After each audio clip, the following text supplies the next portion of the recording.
I have always loved cowboys. I always loved Western movies. I played a lot of Red Dead Revolver with my dad when I was a kid. And when I was maybe 12, 13 years old, I discovered this game called Call of Juarez Bound in Blood. I loved that game.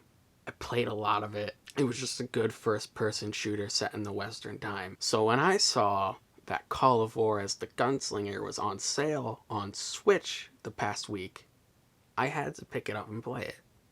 So here are my thoughts on that. In Call of Juarez the Gunslinger, you play as a bounty hunter named Silas, as he's telling a bar full of people his stories of bounty hunting and his life and his tale of revenge. I'm actually not going to go into what he's trying to avenge. It's a pretty typical cowboy story, but they do leave it until later in the game to tell you what's going on, so I feel like that would cross into spoilers, so I'm not going to go into it here. This game had an uphill battle, to be honest, trying to differentiate itself from other first-person shooters at the time. It came out in 2013 originally, and honestly, we've had a oversaturation of first-person shooters, especially around that time, so it really did have to make itself stand out.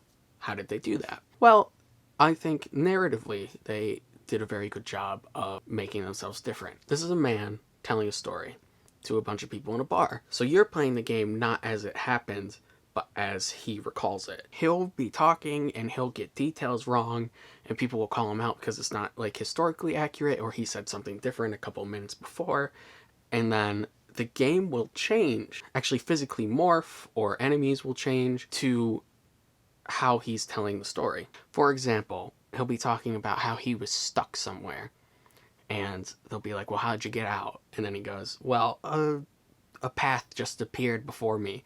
And then a path will literally just appear before you. It wasn't there before. That unreliable narrator aspect of the game really does do a lot to differentiate it. It is a pretty typical first-person shooter gameplay-wise. If you like things like Call of Duty, you'll like this. It was originally just like an Xbox arcade game, so it does have a bit of an arcadey feel. When you shoot people, like scores and stuff will come up, and if you shoot more people in a row, you'll do chains, you'll get more points and everything. Very arcadey feeling in that way. It's also just a lighter game on content. There is no multiplayer. It's just the story and then some showdowns you could do, and then I believe an endless wave mode like Call of Duty Zombies or Halo Firefight. I haven't dove into those other two modes. I only played the story. I did play the Switch version of this game. I think it plays well and lends itself well to Switch. I would recommend, if you have one, playing it with a Pro controller. I just played it with the Joy-Cons, and sometimes that felt a little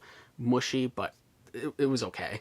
It's not a problem of the game, that's a problem of the hardware it's on. Overall, Call of Juarez the Gunslinger, it's a good game. It's worth like the 14 bucks I paid for it. I would play it again. I think I might. Good story, good personal story, good Western story if you're into that kind of thing. I'd recommend giving it a look if you haven't played it yet. If you have a Switch, pick it up on there. It's a good game to just sit down and like crank a level out in between like classes or something. So yeah, check it out.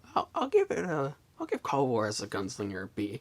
Not a perfect game, it's not a must-play game, but it's definitely something to play if you want. If you like this review, I have other film and game reviews on this channel. I also post shorts here, and we're going to do other shows, so be on the lookout for those. You can follow me on TikTok and Twitch at Thomas_Yazer. You can find my social media links like Twitter and Instagram in the description below. So thank you for watching. Have a good day.